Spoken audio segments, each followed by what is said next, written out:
आज की कहानी में हम एक ऐसे खुफिया एजेंट को देखेंगे जो अपने हौसले, जहानत और बेखौफी के बायस नामुमकिन को मुमकिन बना देता है। ये एजेंट न सिर्फ अपने मुल्क के दुश्मनों के खिलाफ खड़ा होता है बल्कि बड़ी बड़ी बैनुल-अक़वामी कंपनियों और ताकतवर मालियाती नेटवर्क्स के साथ होने वाले खतरनाक जराइम को बेनकाब करता है, ऐसे जराइम जिन्हें आज तक कोई खत्म नहीं कर सका। कहानी का आगाज होता है जेम्स नामी शख्स से, जो बरतानिया की खुफिया कंपनी के साथ काम करना चाहता है, मगर कंपनी के उसूलों के मुताबिक उसके पास 007 का लाइसेंस नहीं है। 007 वो एजेंट होता है जो ऐसे दो खतरनाक मुजरिमों को कत्ल करे जो मुल्क के साथ गद्दारी और दहशतगर्दी फैला रहा हो। कंपनी की मालिक, जिसे एम कहा जाता है, जिसका असल नाम कोई नहीं जानता, वो जेम्स को अपनी कंपनी के एक ऐसे एजेंट को कत्ल करने भेजती है जो न सिर्फ कंपनी के साथ बल्कि अपने मुल्क के साथ भी गद्दारी कर रहा था। जेम्स जब इस आदमी तक पहुंचता है तो वो कहता है, मुझे मालूम है तुम्हें एम ने नहीं भेजा, क्योंकि मुझे मारने के लिए 007 एजेंट को ही भेज दी और तुम 007 एजेंट नहीं हो। जेम्स उस मुजरिम को कत्ल कर देता है और हुकूमत से आइंदा ऐसे खतरनाक मुजरिमों को मारने का लाइसेंस भी हासिल कर लेता है। अब उसे MI6 कंपनी का नुमाइंदा बनने से कोई नहीं रोक सकता। दूसरी जानिब युगांडा में हमें लाशिफ नामी शख्स को दिखाया जाता है, जिसे व्हाइट नामी शख्स एक गैंग के लीडर से मिलवाता है, जिस गैंग का नाम लोड रेजिस्टेंस है। गैंग का लीडर लाशिफ को बहुत सारा ब्लैक का पैसा देता है और कहता है, मुझे बदले में शेयर्स नहीं चाहिए बल्कि मुझे इस पैसे के साथ मुनाफा चाहिए। लाशिफ इससे पूछता है, क्या वो तुम्हारा पैसा दूसरे ममालिक तक भेज सकता है? तो लीडर कहता है, मुझे कोई फर्क नहीं पड़ता, बस मुझे इसमें मुनाफा चाहिए। लाशिफ के पास अब इस गैंग के करोड़ों रुपए हैं। वो ये शायद नहीं जानता कि यही पैसा उसकी मौत का सबब बनेगा। ये गैंग बहुत ही खतरनाक है, मगर लाशिफ माजी में ऐसी बहुत सी गैंग्स के साथ स्मगलिंग का काम कर चुका है। ये वो पैसा है जिसे हुकूमत और खुफिया एजेंसीज पकड़ने की कोशिश में है। लाशिफ अपने एक आदमी को कॉल करता है और कहता है, हमारे पास स्काई फ्लीट के जो 5 करोड़ शेयर्स मौजूद हैं, इन्हें तुम बेच दो। मगर इसका आदमी कहता है, स्काई फ्लीट कंपनी के शेयर्स का रेट आगे बढ़ने वाला है, क्योंकि ये कंपनी आगे मजीद तरक्की करने वाली है। इस कंपनी ने इतना बड़ा जहाज बनाया है जितना दुनिया में आज तक कोई मुल्क, कोई कंपनी नहीं बना सकी। मगर लाशिफ के दिमाग में कुछ और ही प्लान चल रहा था। दूसरी तरफ एम जेम्स को मेडागास्कर भेजती है। उसे वहां जाकर एक ऐसे आदमी को पकड़ना है जो बम बनाता है और इससे तहकीक करनी है। मगर जेम्स बॉन्ड वहां जाकर उस आदमी को मार देता है और इस बिल्डिंग को भी उड़ा देता है जहां वो लोग बम बनाते थे। जेम्स बॉन्ड उसका मोबाइल बरामद कर लेता है जिसमें एक मैसेज लिखा था, इलिप्सिस।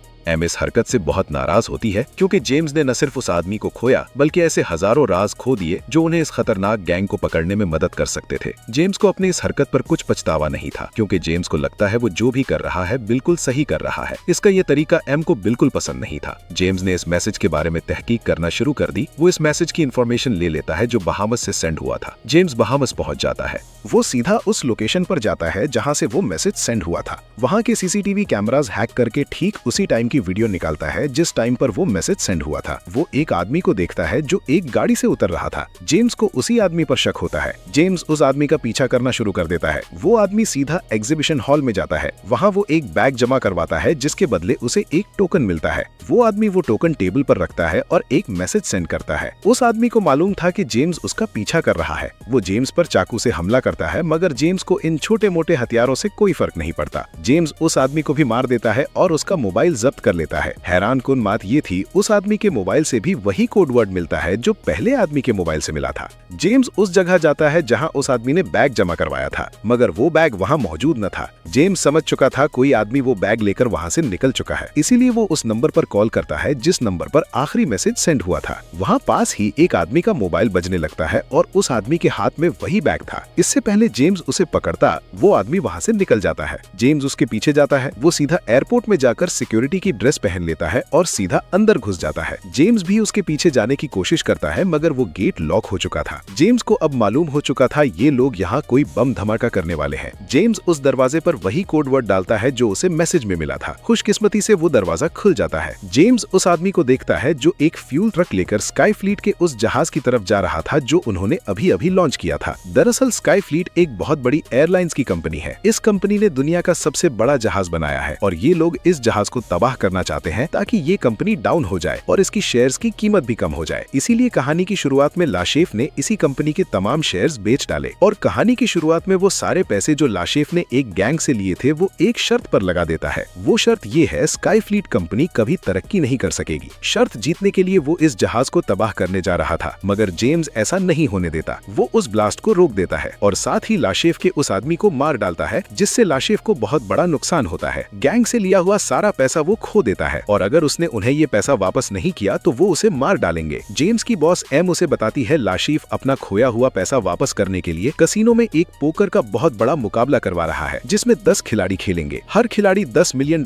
के साथ खेलेगा। जो हारेगा वो $5 मिलियन के साथ दोबारा खेलेगा और जो जीतेगा उसे $115 मिलियन मिलेंगे। एम कहती है मैंने तुम्हारा नाम भी दिया है क्योंकि हम सब में तुम ही सबसे बेहतर पोकर खेलते हो। वो कहती है अगर तुमने इसे हरा दिया तो वो खतरनाक गैंग इससे अपना कर्जा वापस लेने के लिए पीछे पड़ जाएगी। मौके का फायदा उठाकर हम इसे अपनी कस्टडी में ले लेंगे और इसे तमाम आतंकवादी ग्रुप्स की इन्फॉर्मेशन ले लेंगे, जिससे न सिर्फ हमारी कंपनी को बल्कि हमारे मुल्क को भी बहुत फायदा होगा। एम उसे बताती है लाशेफ नंबरों के खेल में बहुत तेज है, उसे हराना इतना भी आसान नहीं। जेम्स कसिनो की तरफ निकल पड़ता है जहाँ ये खेल खेला जाएगा। जब खेल शुरू होता है तो वहाँ 10 के 10 खिलाड़ी मौजूद थे। हर खिलाड़ी $10 मिलियन के साथ खेल रहा था। शुरू की कुछ गेम्स में लाशेफ काफी सारे पैसे जीत जाता है, लेकिन उसके बाद वो ऐसा बर्ताव करता है जैसे उसके पास चाल चलने के लिए पत्ते मौजूद ही ना हो। जेम्स उसकी ये चाल ना समझ सका और वो सारे पैसे लगा देता है। जब पत्ते खुलते हैं तो लाशेफ के पत्ते जेम्स के पत्तों से बड़े थे, इसलिए वो जीत जाता है। अब जेम्स को दोबारा खेलने के लिए $5 मिलियन चाहिए थे, मगर उसकी कंपनी उससे मजीद और पैसे देने से इनकार कर देती है। इसी दौरान लाशेफ के पास एक आदमी आता है जो उसे बताता है कि मैं भी एक ऐसी कंपनी का एजेंट हूँ जो लाशेफ को गिरफ्तार करना चाहती है, इसीलिए मैं चाहता हूँ कि तुम ये खेल दोबारा खेलो और खेल के लिए पैसे मैं दूंगा। जेम्स दोबारा से खेलता है और इस दफा वो लाशेफ की किसी चाल में नहीं आता और ये खेल जीत जाता है। लाशेफ जेम्स के साथ एक चाल खेलकर उसे पकड़वा लेता है और उससे उस अकाउंट का नंबर जानने की कोशिश करता है जिसमें जेम्स ने जीते हुए $115 मिलियन रखे थे। तभी वहाँ व्हाइट नामी शख्स आता है जिसने कहानी के शुरू में लाशेफ को खतरनाक गैंग से करोड़ों रुपए लेके दिए थे। कर्जा वापस ना करने की वजह से वो लाशेफ को मार डालता है, मगर जेम्स को कुछ नहीं कहता और वहाँ से चला जाता है। हैरानकुन बात ये थी कि वो आदमी लाशेफ के साथ साथ जेम्स को क्यों नहीं मारता। कुछ दिनों बाद हमें दिखाया जाता है कि जेम्स और उसकी दोस्त वेस्पर समंदर के किनारे एंजॉयमेंट कर रहे हैं, मगर एक दिन वेस्पर जेम्स को कहती है वो बैंक जा रही है कुछ पैसे निकलवाने। थोड़ी देर बाद जेम्स को एम की कॉल आ जाती है और वो कहती है जीता हुआ पैसा कंपनी को कब जमा करवाओगे। जेम्स कहता है मैं अभी आपका काम करता हूँ। जेम्स बैंक में कॉल करता है तो उसे मालूम होता है अभी अभी किसी आदमी ने उसके पैसे निकलवा लिए हैं। जेम्स को वेस्पर पर ही शक होता है। वो कहता है वेस्पर ने उसे धोखा दिया है। वो वेस्पर की तलाश में निकल पड़ता है और वेस्पर को ढूंढ लेता है। वो देखता है वेस्पर पैसों से भरा हुआ बैग 2 आदमियों को दे रही है। वो आदमी जेम्स को देख लेते हैं और वेस्पर को पकड़कर एक बिल्डिंग में ले जाते हैं। वो बिल्डिंग पानी के ऊपर तैर रही थी। जिन एयर बैग्स की मदद से वो बिल्डिंग तैर रही थी, जेम्स उन एयर बैग्स को गोलियों की मदद से तबाह कर देता है और वो बिल्डिंग डूबना शुरू हो जाती है। उन आदमियों के साथ साथ वेस्पर भी डूब जाती है। जेम्स वेस्टर को बचाने की कोशिश करता है, मगर वो डूबकर मर जाती है। जेम्स अब ये समझ रहा था कि उसने वेस्पर से अपना बदला ले लिया है, मगर थोड़ी देर बाद उसे एम की दोबारा कॉल आती है और एम उसे बताती है वेस्पर तुम्हारे साथ कोई धोखा नहीं कर रही थी, बल्कि उस दिन जब व्हाइट नामी शख्स ने लाशेफ को मारा था वो तुम्हें भी मार सकता था, मगर वेस्पर ने उसके साथ डील की थी कि गेम से जीता हुआ सारा पैसा वो उसे दे देगी, मगर वो जेम्स को कुछ नहीं कहेगा। इसी वजह से वो जेम्स को नहीं मारते। ये बात सुनकर जेम्स गमज़दा हो जाता है, क्योंकि वो वेस्पर को जैसा समझ रहा था ऐसा बिल्कुल नहीं था। वेस्पर की कुर्बानी ने उसे सिखा दिया था कि मोहब्बत कमजोरी नहीं, मगर गलत वक्त पर गलत एतमाद इंसान को तोड़ देता है।